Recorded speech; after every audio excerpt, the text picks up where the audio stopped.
안녕하세요. 사연 읽어주는 남녀입니다. 오늘도 와주셔서 감사드리며 오늘의 사연 시작하겠습니다. 안녕하세요.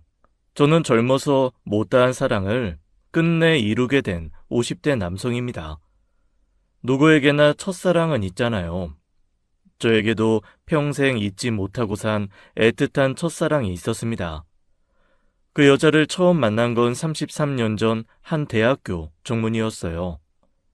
집안 형편으로 대학 문턱도 못 넘어본 제가 친구를 만나기 위해 처음으로 대학에 가본 날이었죠. 석규야, 여기. 아유, 철웅아, 잘 지냈어? 잘 지냈지.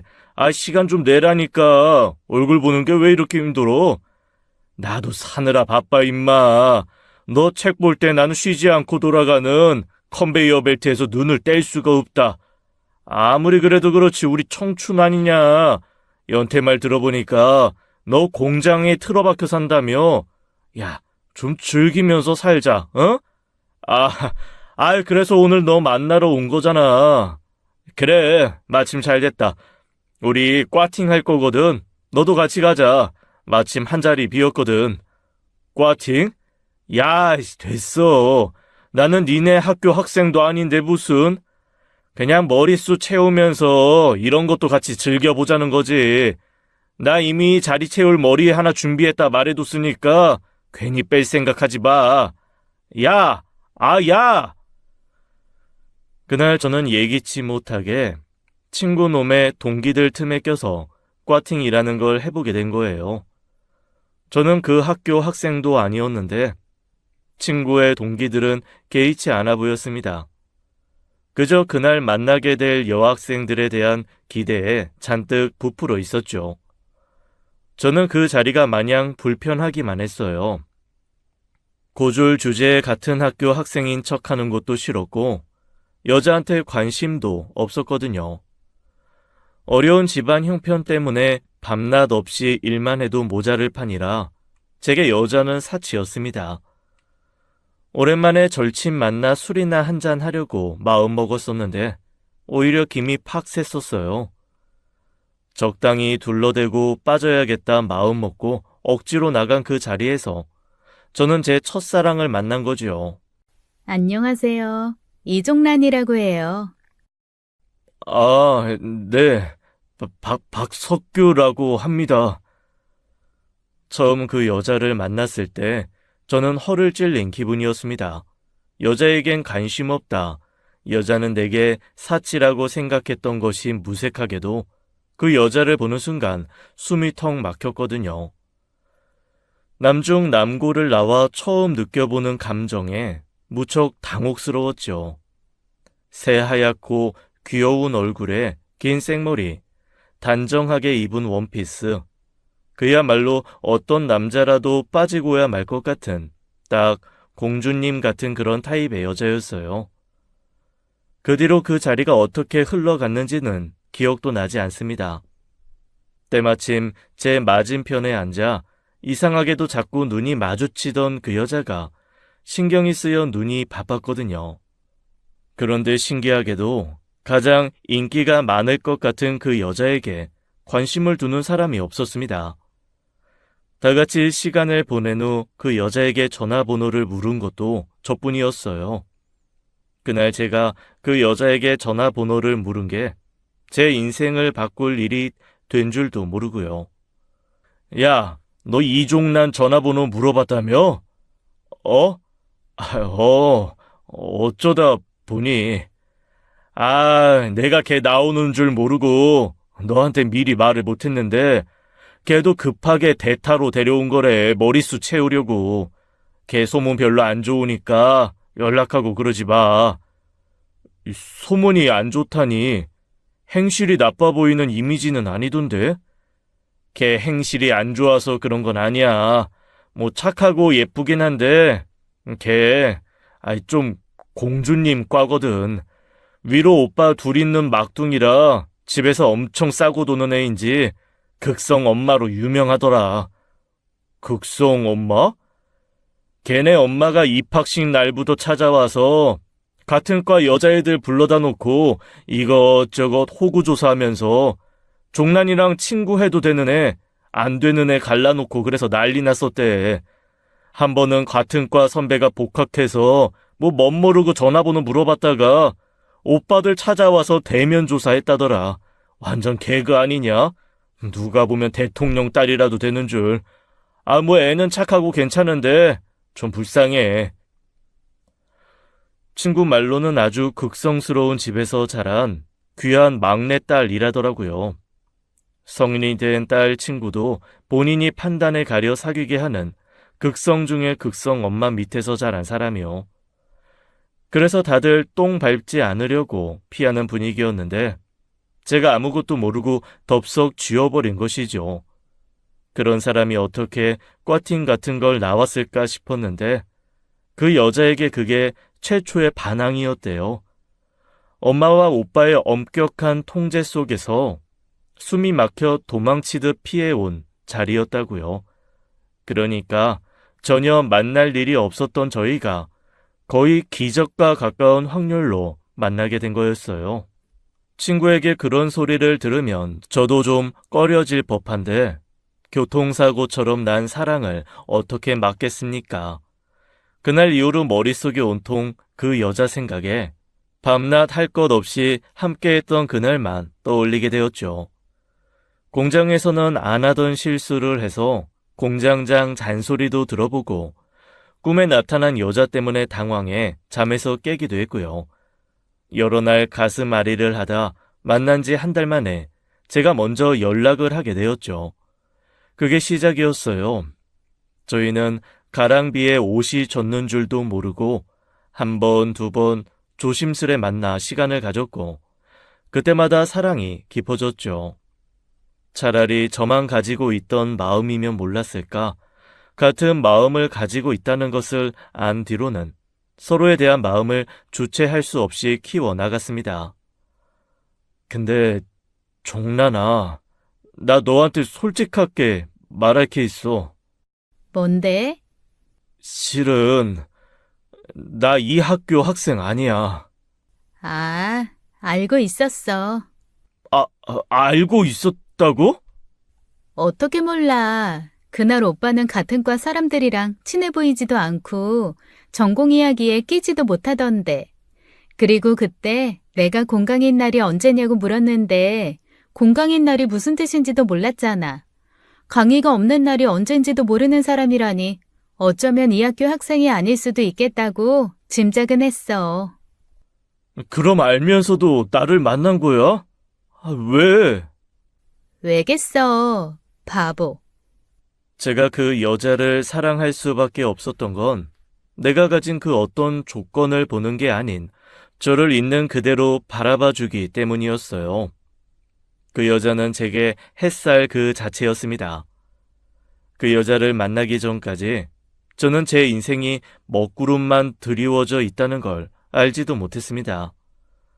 그 여자를 만나고 나니 세상이 온통 반짝거리는 것 투성이더라고요. 아무것도 하지 않아도 특별히 기쁜 일이 없어도 싱글벙글 웃음이 새어나오고요. 제가 그 여자친구를 만난다는 걸 알고 친구는 적당히 몰래 만나고 끝내라고 했지만 저는 순정파였어요. 제게 처음이자 마지막 여자는 그 여자뿐일 거라고 생각했으니까요. 그러던 어느 날이었습니다. 극성이라던 그 아이 엄마를 피해 연애한 지 반년쯤 지났을 거예요. 그 아이 엄마가 제가 일하는 공장으로 찾아왔죠. 참나, 어이가 없네. 네? 이상하다 했지. 안 하던 짓을 하고 고분고분 말도 잘 듣는 게 뭔가 있다고 생각은 했지만 이렇게 볼품없는 게 날 기다리고 있을 줄 누가 알았어? 고졸의 생산직? 너 감히 네가 누굴 만나는 건 줄은 아니? 그 아이 엄마는 처음부터 노골적으로 저에게 적대감을 보였습니다.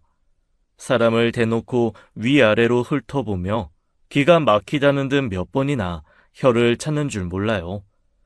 일하다가 땀에 절여 갖추지 못한 상태를 보여드렸다는 부끄러움과 제 형편을 깔보는 그 사람의 눈빛에 수치를 느낀 날이었죠. 나 2번 말 안 할 테니까 한 번에 알아들어. 2번 다시 종란이 만나지 마. 나 지금도 충분히 열받을 만큼 받았거든? 감히 너 따위가 내 딸의 오점이 될 순 없지. 저기 어머니, 제가 부족한 건 알지만 부족한 거 알면 당장 꺼져. 어딜 감히? 내가 땀 냄새나 풍기는 놈 주자고 내 딸 귀하게 키운 줄 알아?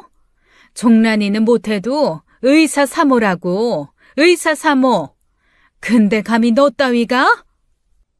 그 여자는 딸에 대한 자부심, 딸의 완벽한 미래를 만들고야 말겠다는 의지가 가득한 사람이었어요.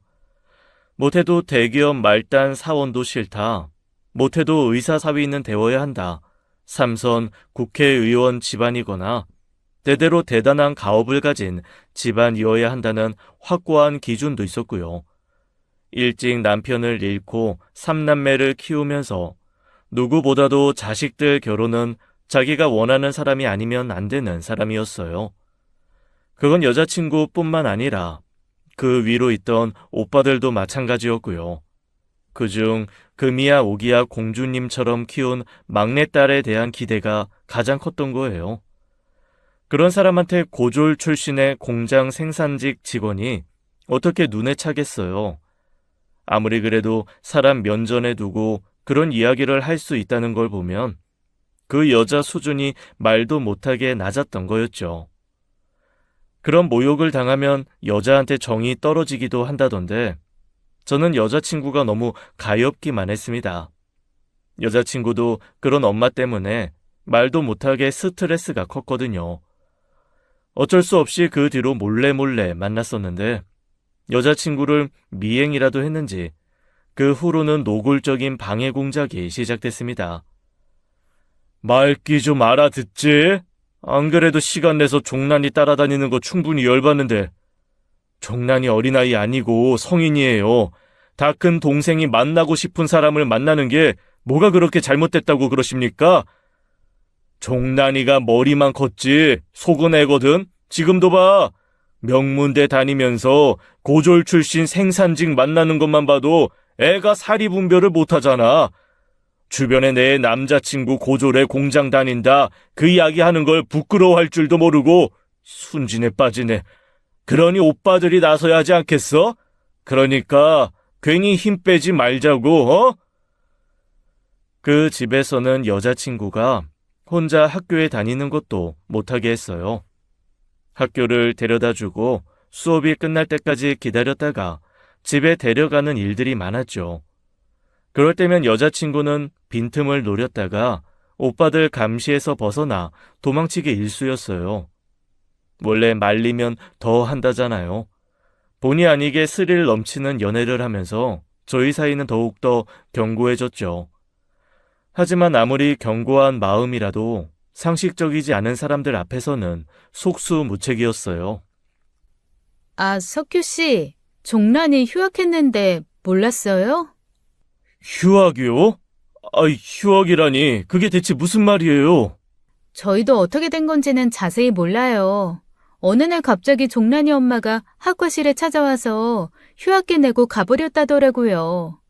짐작되는 바가 있긴 하지만. 그러면서 여자친구의 동기는 저를 슬쩍 살폈습니다. 그러니까 저를 만나지 못하게 하려고 휴학을 시킨 것이었어요. 세상에 지금 생각해보면 너무 극단적이고 어처구니 없는 처사였습니다. 마음에 들지 않는 남자친구를 만난다는 이유로 학교도 다니지 못하게 한 거예요. 그도 모자라 늘 연락을 주고받던 휴대전화 번호도 사라져버렸죠. 어떻게 해야 하나 막막해하던 저는 여자친구의 동기의 도움으로 용기를 내어 그 집에 찾아가게 되었습니다. 그야말로 죽기 아니면 살기라는 각오였어요. 여자친구 이름을 부르며 초인종을 누른 지 얼마 안 돼 열린 문틈으로 저는 물세례를 받았습니다. 여기가 어디라고 와? 미쳤어? 어머니, 종란이 좀 만나게 해주세요. 종란이랑 이야기 좀 하게 해주세요. 어림도 없어. 꿈도 꾸지 마. 가진 게 없으면 주제 파악이라도 제대로 돼야지. 지금 이러는 게 종란이한테 도움된다고 생각하니? 니까짓게 종란이한테 뭐라도 될 거라고 생각해? 저 종란이 행복하게 해줄 자신 있습니다. 네가 무슨 수로? 너 돈 있니? 아니면 집안이 빵빵하니? 너네 집빚도 네가 갚고 있다며. 밑으로 있는 여동생은 소아마비로 다리 절고. 그걸 어떻게... 아무렴 내가 내 딸이 만나는 남자 호구조사 한번 안 했을까? 마지막 경고야. 난 우리 종란이 위해서 뭐든지 해. 네가 그렇게 눈치 없이 내 딸 미래 가로막고 해방을 놓으면 나도 가만히 있지 않을 거라는 거야.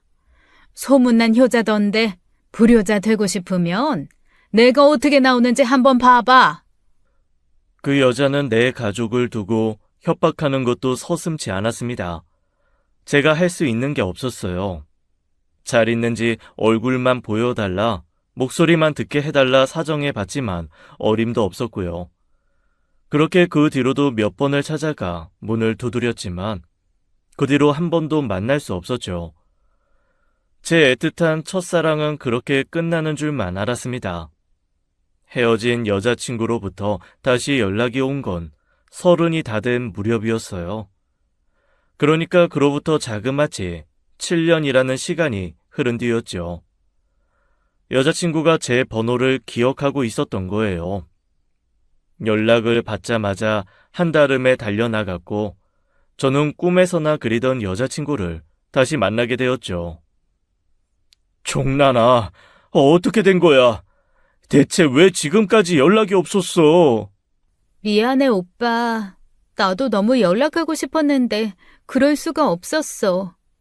오빠한테 연락하면 엄마가 죽어버리겠다고. 그래서 연락하고 싶어도 할 수가 없었어. 그래도 건강하게 있었으니 됐어. 아픈 곳은 없는 거지? 응, 없어. 처음엔 오빠 만나게 해달라고 밥도 안 먹고 버텨봤는데 엄마는 꼼짝도 안 하더라. 내 방도 뺏기고 화장실 가는 시간 빼면 맨날 엄마랑 있었어. 도저히 연락할 틈도 주지 않고. 시간 지나면서 엄마 말 듣는 척 오빠 다 잊은 척 했더니 그제야 풀어주더라고. 울지 마. 괜찮아. 너 괜찮으면 다 됐어. 그거면 됐어. 여자친구는 제 품에 안겨 한참 눈물을 쏟아냈습니다. 저도 어찌나 눈물이 나던지요. 알고 보니 그날 여자친구는 선을 보고 나왔더라고요. 자기 엄마가 소개한 남자로 그렇게 염원하던 의사 사위 자리였죠. 여자친구는 선 자리가 들어올 때마다 기회라고 생각하며 틈을 본 거예요. 그날 공교롭게도 기회가 찾아왔고 만남이 끝나자마자 제게 연락해 찾아온 것이었죠. 여자친구는 저와 만나기 위해 맞선 남자와 잘 되는 척 연기를 해야 했어요. 젊어 만나 제대로 끝을 맺지 못한 사랑이 30에 다시 불이 붙었으니 얼마나 그 시간이 애틋했겠어요. 그렇게 만나다 여자친구의 임신 사실을 알게 되면서 저는 결심했습니다. 종란아, 우리 결혼하자. 우리가 결혼하지 않을 이유가 없잖아. 정말 그래도 될까? 우리가 행복하게 살 수 있을까, 오빠? 행복하게 살 수 있어. 내가 어떻게든 너 행복하게 만들어줄 거야. 나 그만한 능력도 돼. 집부터 마련할게. 너랑 우리 애 먹여 살릴 수 있는 능력도 있어. 나랑 살자. 내가 우리 미래에 다 책임질게. 결연한 제 의지나 마음과 달리 여자친구는 확신을 갖지 못했습니다. 연락하지 못하고 지낸 그 7년 동안 그 여자가 여자친구에게 한 가스라이팅 때문이었어요. 저 같은 사람을 만나면 어떻게 인생을 망치게 되는지, 이기적인 선택 하나로 부모와 가족을 저버린 여자는 얼마나 많은 손가락질을 받는지, 저 같은 사탄의 마수에 걸려들지 않으려면 어떻게 해야 되는지를요. 저는 끊임없이 여자친구를 안심시키며 결혼 준비를 해나갔습니다. 임신한 여자친구를 원룸에서 지내게 할 수 없어 그간 모은 돈과 대출을 받아 방 2개짜리 아파트도 마련했어요. 그 집에서 적당히 자기 엄마의 비위를 맞추며 때만 보면 되는 거였는데 여자친구의 임신 사실을 들키고야 만 겁니다. 여자친구에게 집 주소를 남겨놓고 기다리던 그날 설렘으로 가득 채운 그 집을 찾아온 건 여자친구가 아니라 그 여자였어요. 가관이네, 가관. 집 꼬라지하고는 종란이 어디 있습니까? 내가 경고했지? 종란이 눈앞에 다시는 나타나지 말라고. 종란이 어디 있습니까? 내가 분노를 참지 못하고 내지른 그 순간 그 여자는 어처구니 없게도 제게 침을 뱉었습니다. 기가 막혀 말도 안 나오더라고요. 저를 바라보는 그 여자의 눈빛과 태도에서 저를 얼마나 경멸하고 있는지 온몸으로 느낄 수 있었죠. 이게 정말 종란이를 위한 일이라고 생각합니까? 지금 어머니께서 종란이를 다 망치고 있는 거예요. 그 예쁜 아이에게서 웃음을 빼앗아가는 건 어머님 당신이라고요. 아니, 너야말로 착각하지 마라. 네가 우리 종란이를 위해서 뭘 해줄 수 있는데? 세일 제품으로 채운 낡아 빠진 구축 아파트? 그것도 이 정도 집에 대출이나 받아서? 아니, 너한테 우리 종란이의 행복한 미래는 없어. 너야말로 꽃밭에서 사나 본데 꿈도 꾸지 마라. 내 딸의 반짝반짝 빛나는 미래를 빼앗은 건 너야. 제발 정신 좀 차리세요. 지난날 종란이 옆에 끼고 살면서도 못 느끼셨어요? 종란이가 얼마나 괴로워했는데요. 어머님과 함께하는 그 시간을 얼마나 못 견디게 괴로워했는데요. 종란이 이제 29이에요. 9살 아니고 29이라고요. 이제 그만 인정하세요. 딸이 살고 싶은 인생을 살 수 있게 내버려 두라고요. 종란이는 내 전부고 내 인생이야. 내 인생이 하수구 같은 네 인생에 처박히는 꼴을 내가 볼 것 같아? 내가 어떻게 키운 딸인데. 너 내가 가만 안 둬. 무슨 수를 써서라도 내 딸한테서 너 떼어놓을 테니까 두고 봐. 경멸 가득한 목소리로 경고하던 그 여자는 그날 저를 경찰에 신고했습니다. 제가 여자친구를 강제로 범해 임신시켰다는 이유로요. 경찰 조사를 받게 되었지만 여자친구도 가만히 있을 리가 없잖아요. 그게 아니라는 사실은 금세 밝혀졌고 화가 난 저는 여자친구를 지키려 그 여자를 무고죄로 고소했죠. 하지만 그건 큰 도움이 되지 않았어요. 그 여자가 어떻게 되건 상관없었고 저는 오로지 여자친구만 제게 오면 되는 거였습니다. 하지만 방법이 없었어요. 경찰에 여자친구가 집에 감금된 것 같다. 이전에도 이런 적이 있다 신고했지만 소용이 없었거든요. 신고받은 경찰은 조사 결과 감금되지 않았고 여자친구가 저를 만나는 걸 원하지 않는다고 했죠. 나중에서야 여자친구는 그런 조사는 받은 적도 없고 만약 경찰이 찾아왔다면 도움을 청했을 거라고 하더라고요. 그때 여자친구는 다시 그 끔찍한 방에 갇혀 이러지도 저러지도 못한 상황이었으니까요.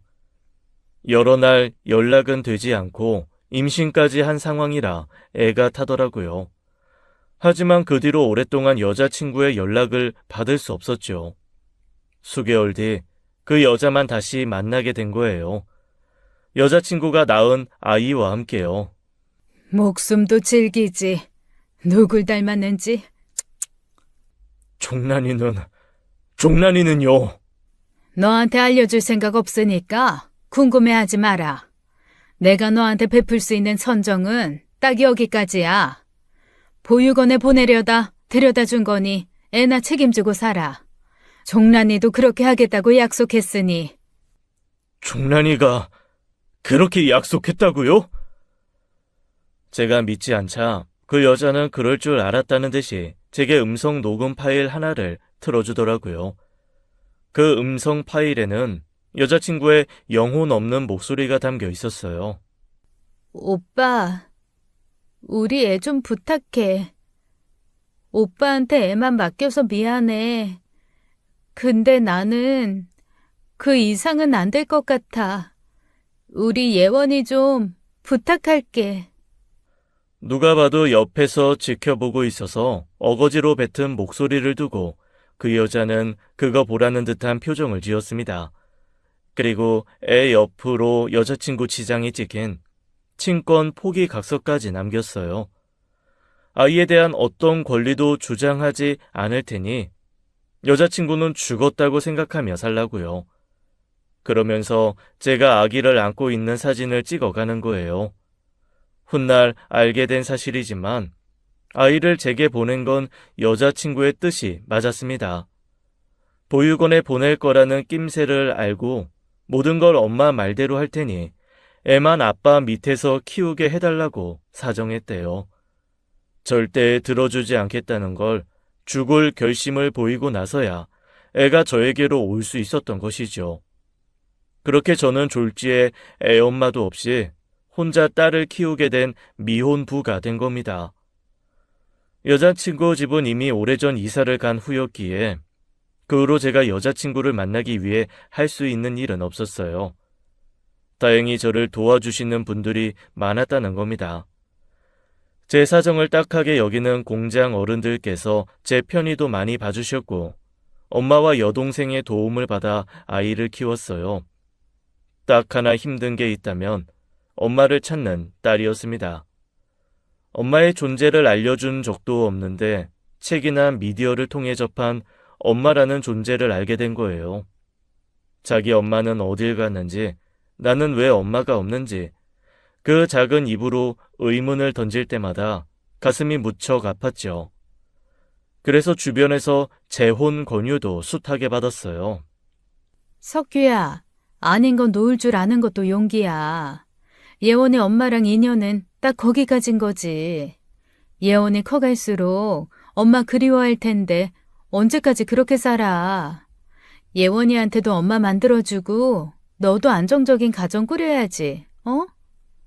그런 권유를 들을 때마다 저는 그저 웃고만 말았어요. 주변에서 저를 위해 해주는 염려는 충분히 알고 있으니 말입니다. 하지만 저는 재혼할 생각은 조금도 없었고 언젠간 아이 엄마와 함께 살 그날만을 손꼽아 기다렸죠.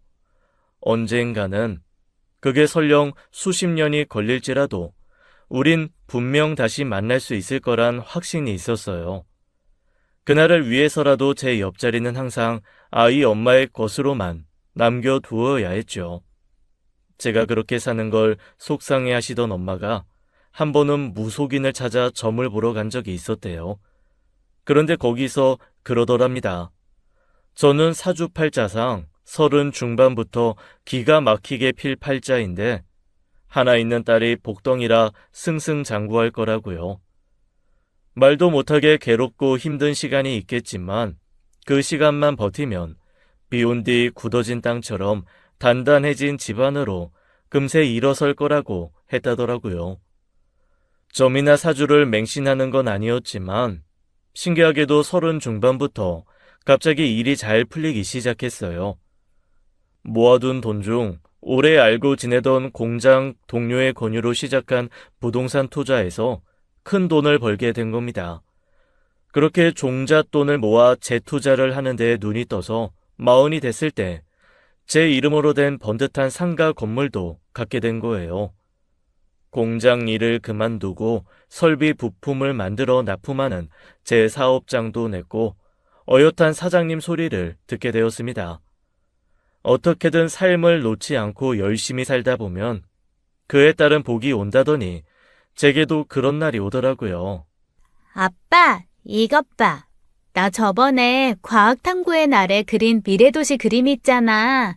그걸로 최우수상 받았어. 와, 정말이네. 아빠가 그랬잖아. 우리 예원이 화가가 따로 없다고. 우리 딸 아니면 누가 상을 받겠어? 역시 최고다, 우리 딸. 우리 집 피카소야. 그럼 아빠 나 상 받아왔으니까 소원 들어줄 수 있지? 물론이지. 아빠가 우리 딸 위해서라면 뭐든지 다 해주지. 말만 해. 먹고 싶은 것도 다 말하고 갖고 싶은 건 뭐 생각해보고 사줄게. 그게 뭐야? 근데 먹고 싶은 것도 아니고 갖고 싶은 것도 아니야. 실은 가고 싶은 곳이 있어. 가고 싶은 곳? 아이, 우리 딸 위해서라면 달나라라도 가지. 어딘데? 엄마 납골당. 뭐? 나 낳아준 엄마 납골당. 할머니가 그랬어.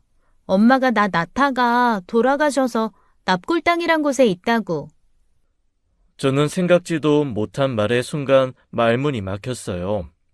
제가 실수했다고 생각하는 게 아이에게 엄마 이야기를 전혀 하지 않았다는 겁니다. 그건 아이에게 어떤 거짓말도 하고 싶지 않다는 생각에서 비롯된 일이었어요. 제가 그렇게 회피하고 있던 사이 저희 엄마가 딸에게 그런 이야기를 한 겁니다. 순간 당황해서 일단 나중에 이야기하자고 얼버무렸죠. 엄마, 아무리 그래도 그렇지. 애한테 없는 이야기를 하면 어떡해? 그럼 어떡해. 너 일하느라 몰랐겠지만 예원이가 지 엄마를 얼마나 찾았는 줄 알아? 예원이 그게 참 희한하게 한 번도 본 적도 없는 엄마를 어렸을 때부터 그렇게 찾았어. 엄마 친구 순자 이모 알지? 순자 아들도 이혼하고 혼자 사는데 애가 지 엄마 찾는 일이 없다더라. 근데 예원이 그건 한 번도 보여준 적도 없고 얘기도 안 해준 엄마를 왜 그렇게 찾는 줄 몰라. 그래서 그렇게 얘기했던 거야. 엄마가 하늘나라 가서 없다고. 나중에 크면 엄마 자고 있는 납골당 데려가 주겠다고. 엄마도 이해가 되지 않는 건 아니었어요. 사실 제가 일이 바빠지면서 대부분의 육아를 엄마와 몸이 불편한 여동생이 해주셨으니 그 사이 제가 모를 고충도 얼마나 많겠어요. 엄마가 원망스러운 게 아니라 멀쩡히 살아있는 엄마를 죽었다고 생각하며 살게 된 딸이 가여웠던 겁니다. 하지만 아이가 어려서 솔직하게 이야기해 줄 수는 없었어요. 나중에 시간이 더 흐르면 아이가 충분히 부모의 사정을 이해할 수 있는 나이가 되면 사실대로 이야기해야겠다고 결심했죠. 그러던 어느 날이었어요. 휴대전화에 낯선 번호가 찍혔죠. 사업을 하기 시작하면서 낯선 번호로 오던 전화가 하루 이틀 일은 아닌지라 별 생각 없이 받은 전화였습니다. 여보세요? 그런데 상대방은 아무 말도 하지 않고 기괴한 소리를 냈어요. 으라거나 어같이 목소리만 겨우 내는 소리였죠. 잘못 걸려온 전화다 싶어 끊으려는데 순간 본능적으로 무서운 촉이 오더라고요. 머리보다 심장이 더 먼저 알아차린 것 같았습니다. 심장이 쿵쿵하고 크게 뛰기 시작하더라고요. 여보세요? 여보세요? 너 종란이니? 제가 묻자 수화기에서는 갑자기 다급하게 하고 대답이 들렸습니다. 그때였어요. 갑자기 누군가 전화를 바꿔받았지요. 여보세요? 여기 경찰서입니다. 혹시 이분 보호자 되십니까? 경찰서요? 거기가 어딥니까? 지금 당장 가겠습니다. 다른 지역에서 살고 있지 않을까 싶었던 아이 엄마는 같은 지역에 살고 있었습니다. 지역 사회라는 데 크기도 하지만 좁기도 좁은데 10년을 살면서 한 번도 마주친 적이 없었어요. 하지만 그게 이상하다고 생각되지 않을 만큼 아이 엄마의 상태는 처참했지요. 허둥지둥 달려간 경찰서에서 하마터면 아이 엄마를 몰라볼 뻔했어요. 팔뚝이 한 손에 잡힐 지경이었고 무릎과 허벅다리가 다 드러날 정도로 살도 말도 못하게 빠져 있었습니다. 머리도 관리가 되지 않았는지 엉망이었고 볼품없이 빠진 얼굴로 눈만 툭 튀어나와 있었어요. 처음 만난 자리에서 세상에 둘도 없는 공주님처럼 앉아있던 그 여자가 완전히 누더기가 되어 돌아온 거예요. 종란아! 이게 대체 어떻게 된 일이야? 대체 이게 무슨 꼴이냐고! 아이 엄마는 말을 하지 못했습니다. 저를 보고도 괴상한 소리만 내며 울었어요. 오래 그렸던 그 사람을 품에 안고 저도 얼마나 울었는지 모릅니다. 하지만 저는 아이 엄마의 법적 보호자가 아니었기에 경찰 조사가 필요했어요. 그간의 이야기를 짤막하게 털어놓게 되었고 경찰 쪽에서도 난처해하더라고요. 하지만 아이 엄마가 집에 돌아가는 걸 완강하게 거부하고 있었고 저와 가겠다는 의사를 표현했기에 제가 데리고 올 수 있었죠. 경찰이 끝까지 머뭇거렸던 건 아이 엄마의 정신 상태가 온전치 않다는 판단 때문이었어요. 제가 봐도 멀쩡해 보이는 사람은 아니었습니다. 누가 봐도 극도의 불안감을 가진 것이 분명해 보였고 의사소통이 제대로 이루어지지 않았어요. 혼자 해결하기 힘든 일 같아 제 일을 봐주고 있는 여동생에게 연락했죠. 여동생은 거의 기절할 듯한 표정으로 저와 아이 엄마를 번갈아 보며 바라보더라고요. 예원 엄마야. 아무래도 그동안 문제가 많았던 것 같아. 말도 안 돼. 오빠가 그때 사진으로 보여줬던 그 여자가 이 여자라고? 정말 예원이 엄마란 말이야? 일단 씻기고 병원부터 가야 할 것 같아. 이것저것 준비 좀 부탁해. 그런데 문제가 있었어요. 아이 엄마가 저에게서 떨어지지 않으려고 하는 겁니다. 저 아닌 다른 사람을 극도로 두려워했고 제가 없으면 불안 증세가 심해 머리를 쥐어뜯는 일이 많았어요. 두피 군데군데 상처나 땜빵이 있는 이유가 그것이었죠. 여동생이 많은 노력을 해주었습니다. 어린 딸 돌보듯 어르고 달래면서요. 아이가 놀랄까봐 아이는 엄마 집에 맡겨놓고 병원부터 다녔습니다. 심각한 영양실조와 탈수 증상이 좀 있는 거 말고는 몸에 큰 문제가 있는 건 아니었어요. 가장 큰 문제는 실어증, 인지기능 저하 문제였죠. 사람이나 사물을 제대로 인식하지 못하고 상황 파악을 못하는 경우도 있었고요. 상담을 통해 저희 상황상 아이 엄마가 정신적인 충격을 받아 문제가 생겼을 것이고 그 상태가 꽤 오래전부터 지속되었다는 걸 알게 되었죠. 너무 화가 나더라고요. 어떻게 자기 딸이 이 지경이 될 때까지 둘 수 있나요? 아무리 자기 뜻대로 되지 않는 딸이라지만 세상에 둘도 없는 공주님으로 살게 할 것처럼 하더니요.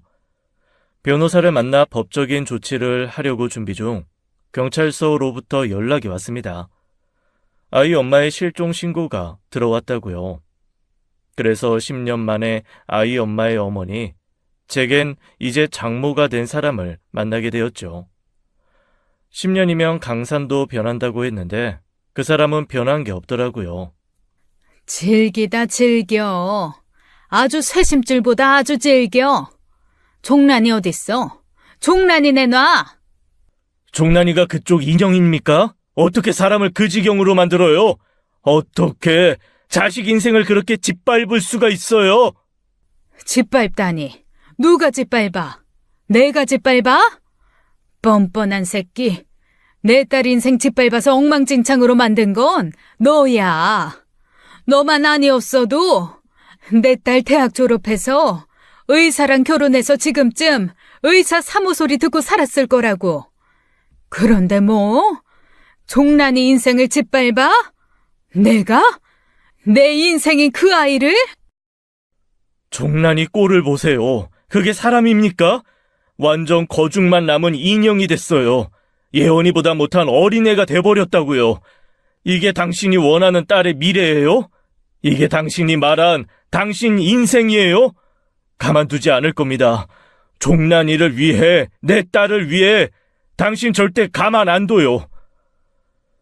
눈을 뒤집어 까며 달려드는 그 여자를 보며 정상이 아니라는 생각부터 들었습니다. 하긴 정상이면 자기 딸을 그렇게 만들었겠나요? 그 후로 저는 기를 쓰고 법적 분쟁을 시작했어요. 그 지역에서 가장 유능하고 비싸다는 변호사를 샀고 아이 엄마에겐 최고의 치료를 받게 했죠. 각종 진단서와 아이 엄마의 상황, 끈질긴 부탁으로 얻어낸 주변인들의 증언에 따라 그 여자를 징역 5년형을 받게 하는데 성공했죠. 수개월에 걸친 끈질긴 싸움 끝에 얻어낸 결과로 비로소 아내에게 자유를 줄 수 있던 거예요. 법정 싸움을 시작하면서 알게 된 사실인데 아내는 10년 동안 완벽한 감금 생활을 했더라고요. 아이를 그렇게 보낸 뒤부터 거식증이 시작됐답니다. 제대로 먹지도 않고 스스로도 문 밖에 나가지도 않았대요. 상황 판단력도 흐려지면서 그냥 엄마가 원하는 삶을 살기 싫다는 이유로 방 안에만 틀어박혀 지내기 시작한 거예요. 그렇게 한 해, 두 해를 거치면서 말문이 닫혔고요.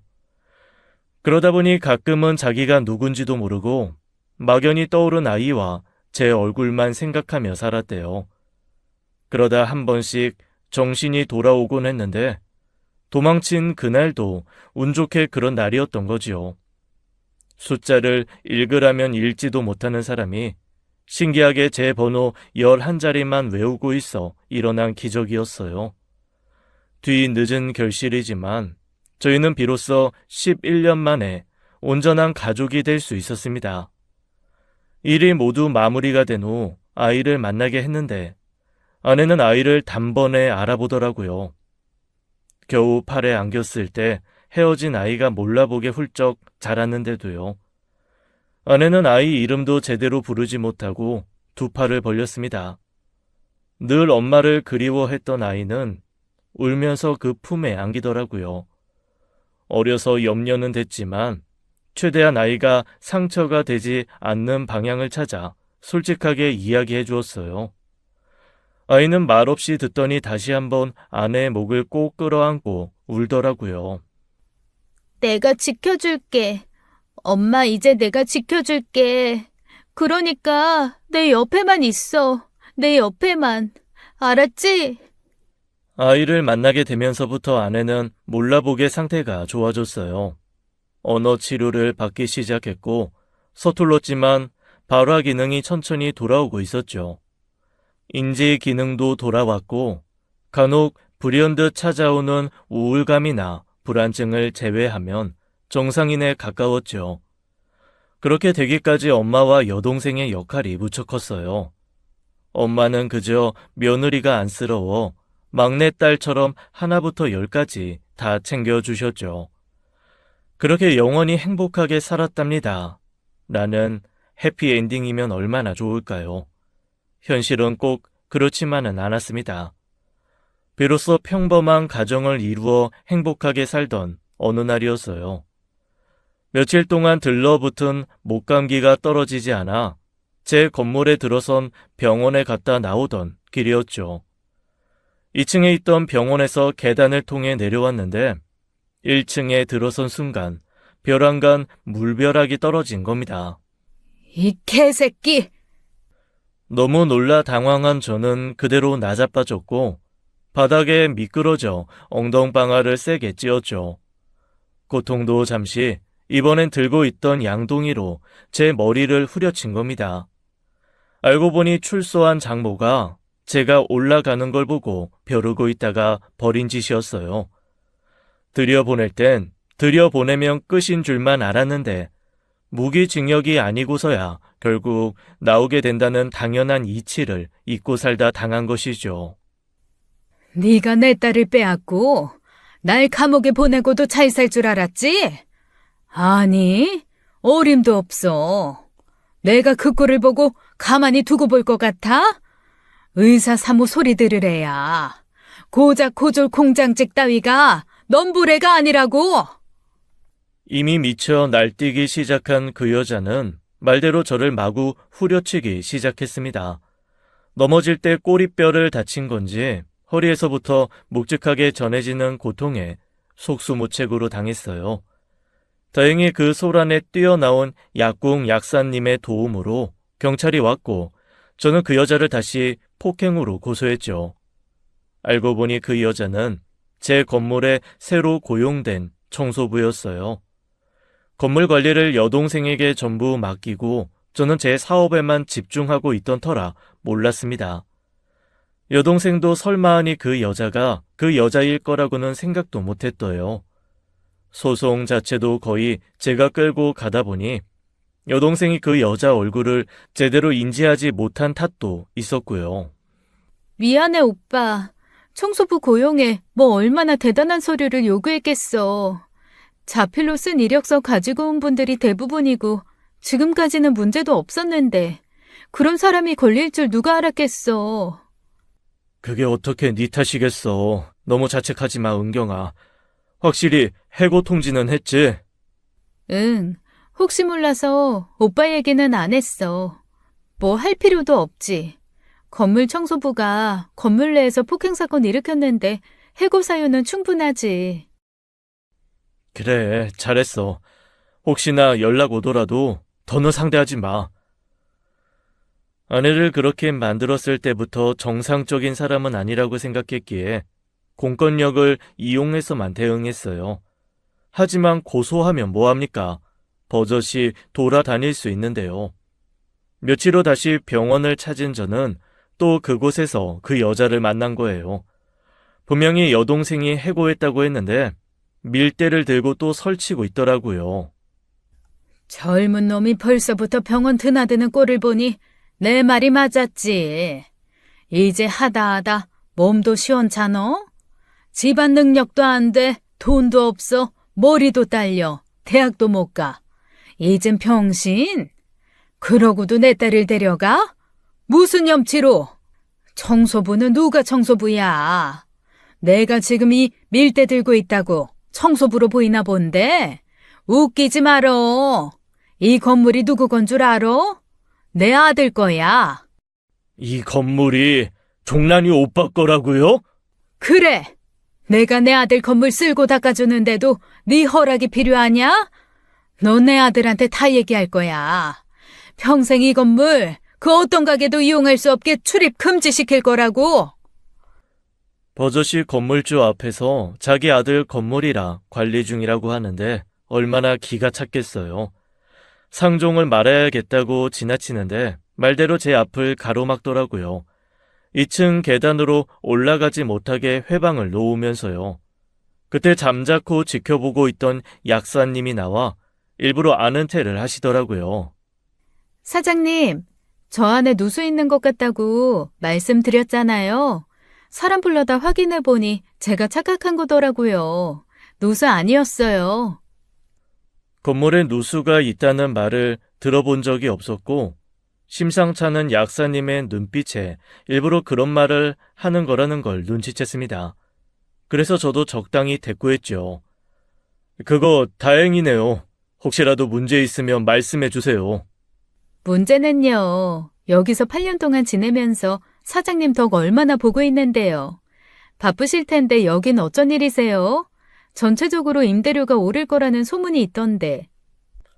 아유, 올해도 동결이니 걱정하지 마세요. 갑자기 임대료 올릴 만큼 저 그렇게 팍팍하지 않아요. 정말요? 감사해요. 그리고 슥 시선을 돌렸더니 저희 대화를 듣고 있던 그 여자 표정이 묘하더라고요. 아무리 정신 나간 여자일지라도 상황이 어떻게 돌아가는지는 눈치를 챘겠죠. 주제 파악하라고 장단 맞춘 것이었는데 정신 나간 여자한테 너무 많은 것을 바란 것이었어요. 여동생에게 그 여자가 여전히 청소부 노릇을 하고 있다는 사실을 알리고 해결하게 했는데 그 여자가 생각지도 못한 태도를 보이더라고요. 그 여자 때문에 또 경찰서에 다녀왔다던 여동생이 씩씩거리며 찾아와 그러는 겁니다.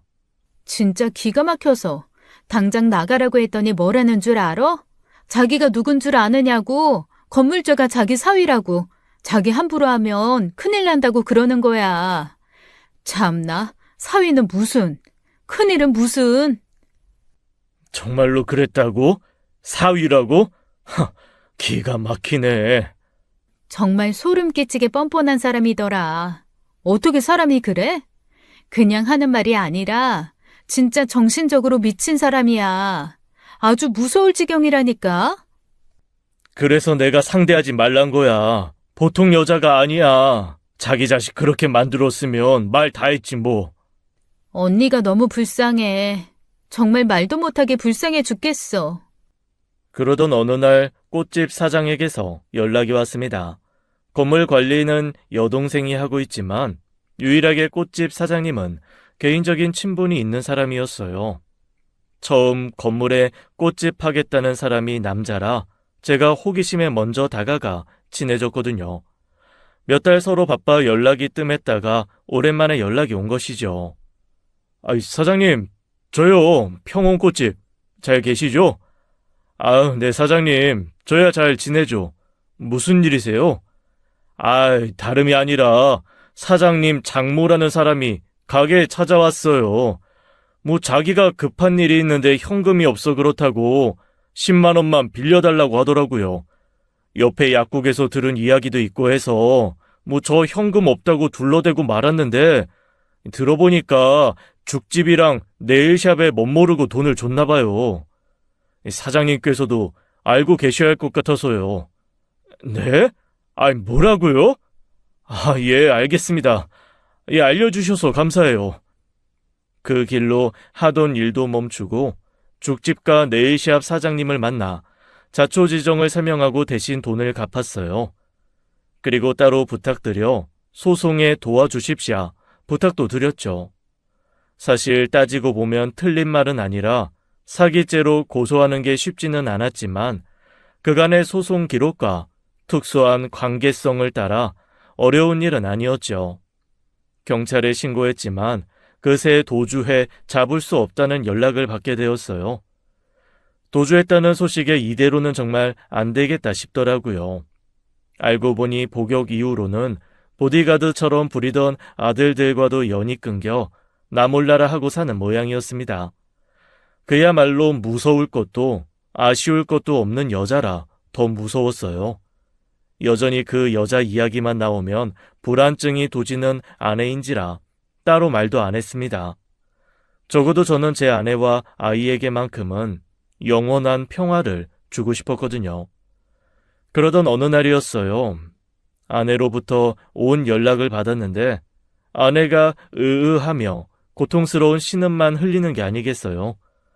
순간 머리부터 발끝까지 소름이 돋는데 본능적으로 그 여자 얼굴이 보였죠. 종란아, 무슨 일이야? 무슨 일인데 그래? 하지만 아내는 제대로 대답을 하지 못하고 계속 신음소리만 냈어요. 6년여 전, 10년 만에 제게 연락한 그날처럼요. 언어 치료가 시작되면서 그만한 의사소통하는 데는 문제가 없었는데 한마디도 못하더라고요. 놀란 저는 바로 아내에게 달려갔습니다. 혹시 몰라 아내의 핸드폰에 위치 추적 어플을 깔아두었거든요. 급하게 달려가니 아내가 바닥에 앉아 경찰과 사람들에게 둘러싸여 울고 있었어요. 종란아! 저희 박종란 씨 보호자 되십니까? 예, 제 아내입니다. 대체 무슨... 이 예원 양이 납치됐습니다. 네? 목격자 증언으로는 웬 남자들이 두 사람을 끌고 가려다 박종란 씨만 실패하고 아이만 끌고 갔다더라고요. 박종란 씨가 말을 전혀 못하셔서 주변 증언에 따라 차량 추적 중입니다. 나중에 안 사실이지만 그때 그 남자들이 두 사람을 다 끌고 가려다 실패한 건 딸 때문이었습니다. 딸이 아내를 잡은 남자의 팔을 필사적으로 물어뜯었고 그 바람에 아내를 놓쳤다는 거예요. 딸은 자기가 끌려가면서도 아내 보고 도망가라고, 빨리 도망가라고 그러더랍니다. 아내는 그동안 아이와 함께하지 못한 시간만큼 함께 시간을 보내려 작정한 사람처럼 늘 아이와 붙어 다녔었어요. 그날도 아이 학교 끝날 시간에 맞춰 학원까지 걸리는 그 15분 거리를 함께 가고 있었답니다. 둘이 그러는 거 보고 있으면 참 귀엽고 사랑스러웠어요. 꼭 손을 잡거나 팔짱을 끼고 걷다가 햄버거도 먹고 떡볶이도 사 먹고 그러더라고요. 아내 하루에 그 15분, 딸과 함께하는 그 시간을 더없이 소중하게 여겼죠. 그런데 그 길에 그런 문제가 생겼으니 그 심정이 어땠겠어요. 아내는 간신히 몸을 일으켜 제 옷을 붙잡고 어어하며 울부짖었습니다. 하지만 전과 달랐어요. 그 강한 확신을 담은 그 눈빛에서 전 아내가 그 범인을 알고 있다는 생각이 들었죠. 왜? 범인 알고 있는 거야? 아내는 고개를 끄덕였습니다. 설마 그 사람이야? 내가 생각하는 그 사람. 당신 어머니 짓이야? 아내는 다시 강하게 고개를 끄덕였죠. 기어이 또 문제를 일으킨 것이죠. 짐작되는 분이 계십니까? 네, 아이 외할머니인데 가정사로 서로 연락하거나 얼굴 보고 지내는 사이 아닙니다. 아내 감금 문제로 복역도 하고 나온 사람이고요.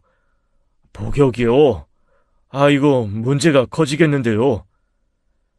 경찰은 제 이야기에 심각한 표정으로 어딘가로 무전을 쳤습니다. 그때 제 핸드폰도 울렸어요. 아이 핸드폰으로 걸린 전화였죠. 놀라 받았더니 아이가 아닌 그 여자 목소리가 들리더라고요. 5억. 딱 5억이야. 예원이 살리고 싶으면 현금으로 5억 준비하라고.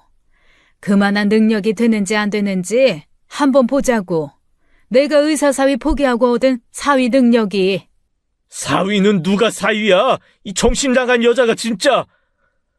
순간 끓어오르는 분노에 버럭 소리를 내지르자 경찰은 일단 진정해야 한다며 손짓을 하더라고요. 간신히 분노를 억누르고 다시 물었습니다. 어디야? 예원이 어디로 데려간 거야? 현금 5억 준비되면 연락해. 추적해도 소용없어.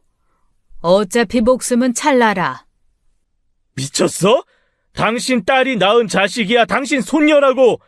지금 손녀 목숨 두고 협박질이야? 하지만 그렇게 전화는 끊기고야 말았습니다.